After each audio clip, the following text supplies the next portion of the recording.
안녕하세요. 내 손 안의 선거법 곽지영 변호사입니다. 어렵고 막막하게만 느껴지는 선거법 알기 쉽게 오늘 해결해 보려고 하는데요.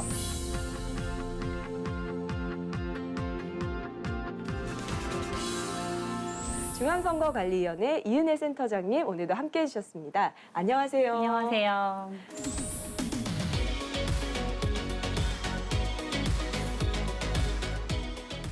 센터장님, 우리 프로그램 이름이 내 손 안의 선거법 이런 이름을 갖고 있습니다. 어떤 뜻이죠?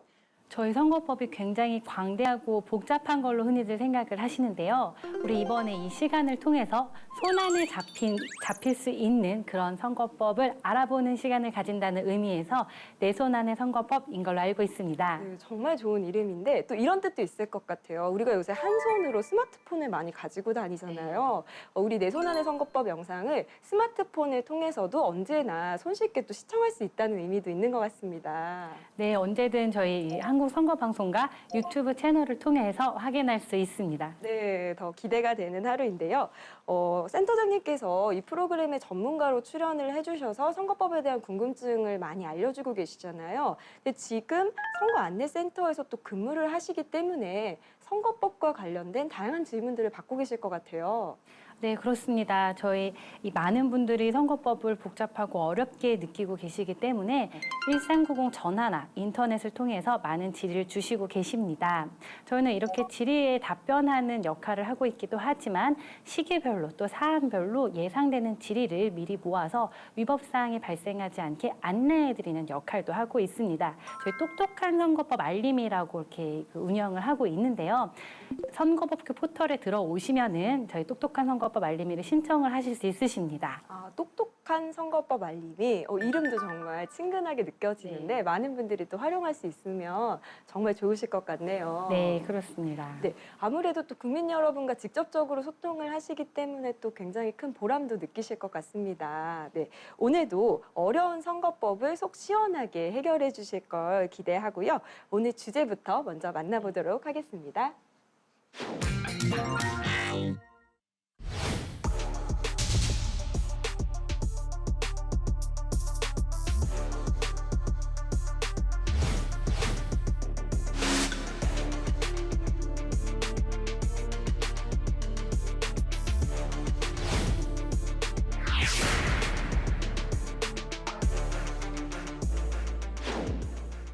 네, 거리를 다니다 보면 각 정당에서 여러 가지 정치적인 현안이나 아니면 이것에 대한 입장, 또 의견을 알리는 현수막을 걸어 놓는 걸 또 손쉽게 목격할 수 있는 것 같습니다. 이런 정당의 활동과 관련된 규정이 있다면 좀 알려주시죠.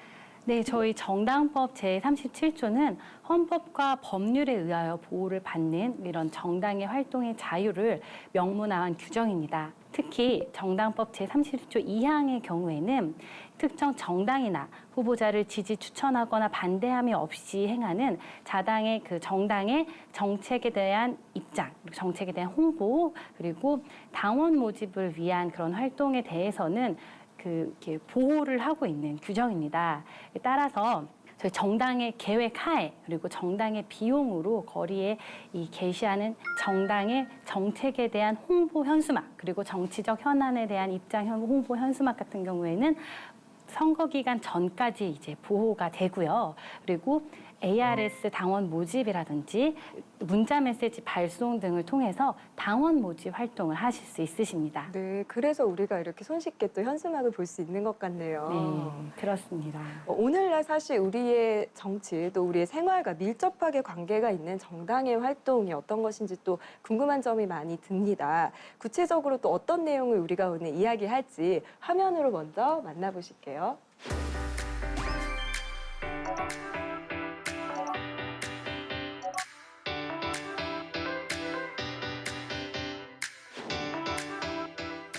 네, 센터장님 화면을 보니까 정당의 명의로 현수막을 길거리에 게시하는 게 아무 제한이 없지 않나 이런 생각이 좀 들었습니다. 제가 제대로 생각한 게 맞을까요?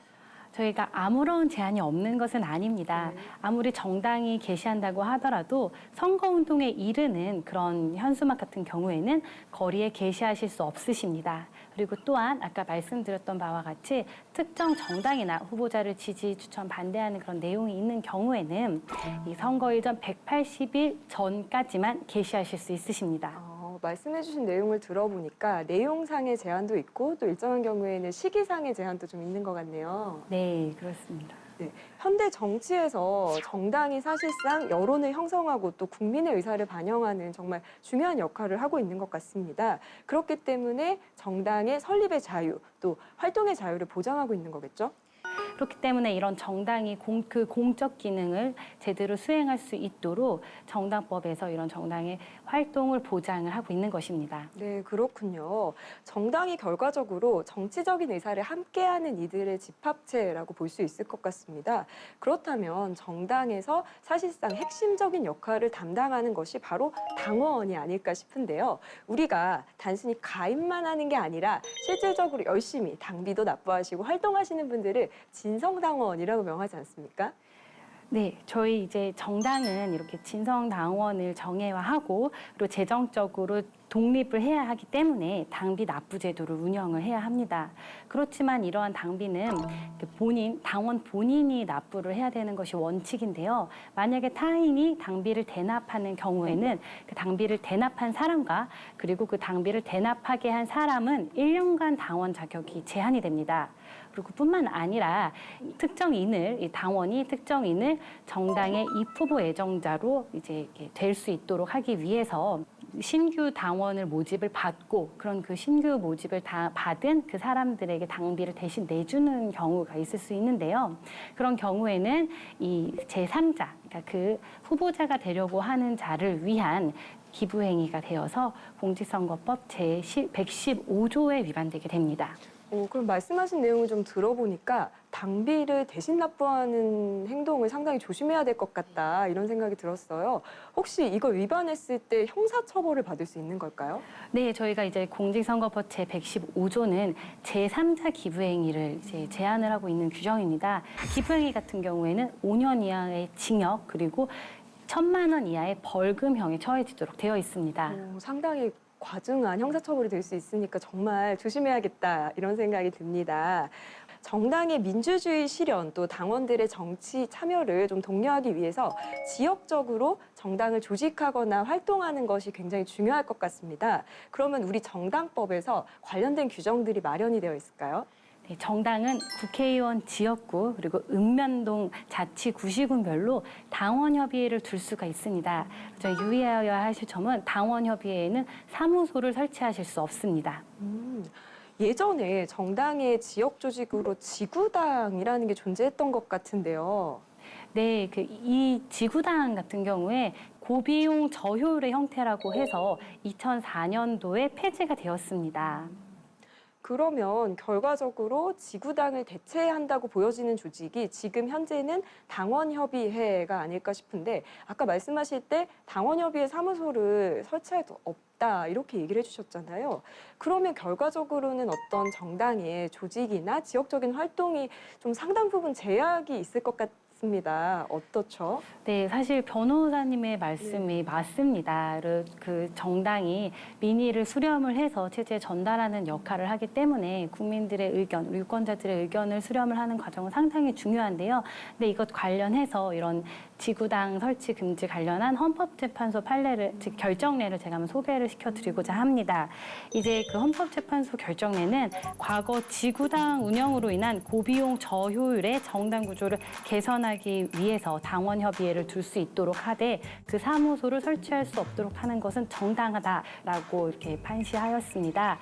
또한 인터넷의 발달로 굳이 사무소를 두지 않더라도 정당과 이런 유권자들이 소통하면서 그리고 그리고 이런 정치 활동가 당원협의회를 운영하는데 문제가 없다고 판시한 예가 있습니다.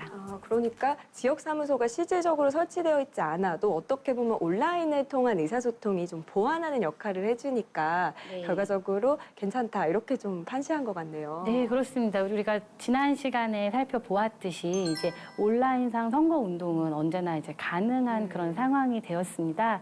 정당이 유권자들한테 일방적 그런 홍보뿐만 아니라 쌍방향 소통을 이제 구현할 수 있다면 당원협의회 사무소를 설치하지 않아도 정당법으로 헌법상 무방하다는 것이 헌법재판소의 입장입니다. 그렇군요. 또 헌법재판소 판례 이렇게 설명해 주시니까 잘 와닿는 것 같습니다. 그런데 이런 질문점이 좀 있습니다. 당원협의회 사무소라는 명칭을 직접적으로 사용하진 않았어요. 근데 개인이 사무소를 만약에 꾸며놓고 실질적으로는 또 시도당 하부 조직으로 운영을 위해서 사용을 한다면 어떻게 보면 약간 편법적으로 사용이 될 수도 있을 것 같은데 이 경우는 어떨까요? 법에 규정되어 있는 설치가 금지된 시도당의 하부 조직으로서 이 당원협의회라고 하면은 그 명칭을 불문하고 실질적으로 당원협의회 운영을 위한 사무소로 사용이 되었을 때 그 사무소 물적 사무소 설치가 금지되는 것입니다. 그리고 실질적으로 이에 해당하는지 여부는 그 주된 용도나 기능 그리고 시도당 하부 조직으로서 역할을 했는지 그리고 그 명칭, 표지의 사용 그리고 상주 인력이 있는지 여부 등을 종합적으로 판단하여야 한다고 이렇게 판시한 판례가 있습니다. 우리 판례에 대해서 변호사님 잘 아시고 계실 것 같은데 좀 소개시켜 줄 수 있으실까요? 맞습니다. 이게 대법원 2011도 6784 판례인데요. 당시에 이제 정당 지역 운영의 위원장이었습니다. 피고인이 근데 자신의 비용으로 사단법인 명칭을 사용해서 개인 사무소처럼 마치 사무소를 설치를 했습니다. 근데 실질적으로는 사실 시도당 하부 조직으로 운영을 했다. 이런 취지로 정당법 위반으로 기소가 됐었는데요. 이게 항소심에서는 이분이 무죄 판결을 받았습니다. 사실은 어떤 실질보다는 형식을 중시했던 판례인데 대법원에서 결과적으로 이게 파기가 됐습니다. 그래서 다시 판단을 해봐라. 말씀하신 대로 여러 가지 요소를 종합적으로 고려를 했을 때 이게 실질적으로 정당의 당원협의회 사무소로 사용이 됐다면 이 경우엔 처벌의 대상이 된다. 이렇게 대법원에서 판시를 했더라고요. 네, 그러면 센터장님, 시청자분들의 이해를 좀 돕기 위해서 당원협의회 사무소랑 관련된 여러 가지 좀 질문들이 있잖아요. 그래서 제가 오늘 좀 Q&A를 준비를 해왔습니다. 네, 같이 한번 보실까요? 네, 이렇게 예쁜 판넬을 준비했습니다. 자, 통상적인 정당 활동과 관련된 첫 번째 질문인데요. 당원협의회 대표자가 선거구 안에서 개최되는 각종 행사에 참석해서 축사를 할 수 있나요? 이런 질문입니다. 당연히 이런 대표자 지위에 있기 때문에 주변에서 많이 요청하실 것 같아요. 축사 좀 부탁드립니다. 이렇게. 근데 이거 가능할까요? 네, 그렇습니다. 여기 당원협의회 대표자 같은 경우 보통 이제 국회의원 분들께서 당원협의회 대표자를 하는 경우가 많으신데요. 원외 당원협의회장이라고 하시더라도 선거구 안에서 개최되는 각종 행사에 참석을 해서 단순히 의례적인 축사, 인사말을 하는 것은 가능합니다.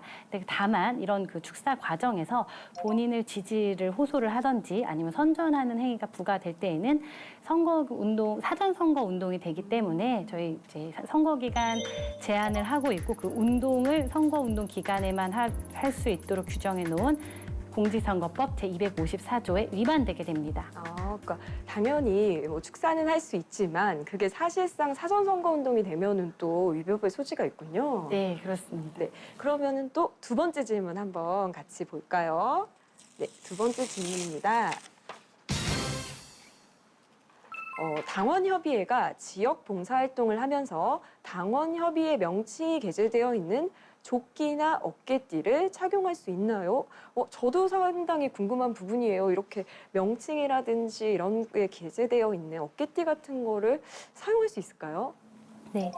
180일 이전에는 가능합니다. 저희 공직선거법 제90조가 이런 그 선거에 영향을 미치게 하기 위한 그런 행위 관련해서 180일 전부터 시설물을 설치하는 것을 제한을 하고 있습니다. 그렇기 때문에 180일에 들어오기 전에 180일 이전이라면은 가능하고요.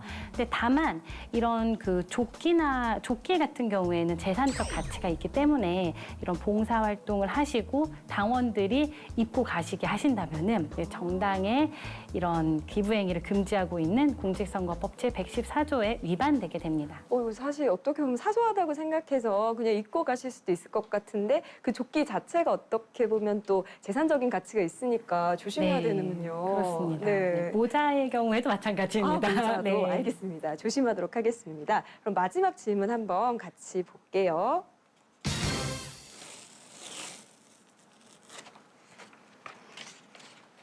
네, 마지막 질문입니다. 당원협의회 당직자 명함에 해당 당원협의회 대표자의 직책 또는 성명을 게재할 수 있나요? 이거 괜찮을 것 같다 이런 생각도 언뜻 드는데요. 어떨까요? 결론적으로 말씀을 드리자면은 이거는 제3자를 선전하는 행위가 되기 때문에 저희 행위 양태에 따라서 93조 254조에 위반이 돼서 하실 수 없으십니다. 그렇지만 다만 이런 당원협의회 당직자 분께서 본인의 이런 당직에서의 직책 그리고 당명을 게재한 본인의 명함을 이렇게 수교하는 것은 언제나 가능합니다. 본인의 명함일 경우엔 가능하지만 그게 네. 아닌 경우에는 또 문제가 될 수 있군요. 네, 그렇습니다. 네, 너무 친절하게 설명해 주시고 또 이렇게 저희가 판넬을 보면서 얘기하니까 더 머릿속에 쏙쏙 들어오는 것 같습니다. 네, 오늘은 민주주의의 핵심 기제라고 할 수 있는 정당의 활동에 대해서 알아봤습니다. 그렇다면 센터장님, 오늘도 또 부탁을 드리려고 하는데요. 시청자 여러분께서 이것만은 꼭 알으셔야 합니다. 이런 부분이 있을까요? 네, 저희 정당의 정책 홍보와 당원 모집은 통상적인 정당 활동으로서 강하게 보호됩니다. 그렇기 때문에 이런 활동들 같은 경우에는 특정 후보자를 지지, 추천, 반대하는 내용이 없을 경우에는 선거 기간 전에는 언제든 가능하게 되어 있습니다. 그리고 당비 관련해서는 당원 본인이 부담을 해야 하며 타인이 당비를 대납하는 경우에는 1년간 당원 자격이 제한이 됩니다. 그리고 또한 행위 양태에 따라서 공직선거법 제115조에 위반이 될 수 있으니 유의하시기 바랍니다. 네, 오늘도 함께해 주신 이은혜 센터장님 정말 감사합니다. 저희는 오늘 여기쯤에서 인사를 드려야 할 것 같은데요. 시청해 주신 여러분 감사합니다. 네, 감사합니다.